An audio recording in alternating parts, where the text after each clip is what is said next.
UT নগরের বাজারে ৩৫৬ পরিবারের ১,০৭৩ ভোটার বিভিন্ন দল ছেড়ে তিপ্রামথা দলে যোগদান করেন। ১৪ বৈদ্যনগর ওয়াকিনগর কেন্দ্রের তিপ্রামথা প্রার্থী রুনিয়েলের হাত ধরে ৩৫৬ পরিবারের ১,০৭৩ ভোটার এদিন তিপ্রামথা দলে যোগ দেন।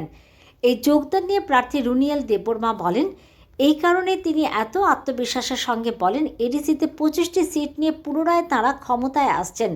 তিনি আরও বলেন, ফাইনাল অ্যাসেসমেন্ট বলছে ২৫ সিট নিয়ে তিপ্রামথা এডিসি দখল করবে নিশ্চিত। সড়ক প্রচারের একেবারে শেষ মুহূর্তে এই বিশাল যোগদান যথেষ্ট মাইনে রাখে।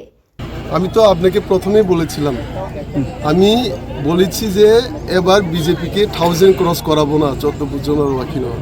এর জন্য তো আমি বলি, প্রাউডলি বলি।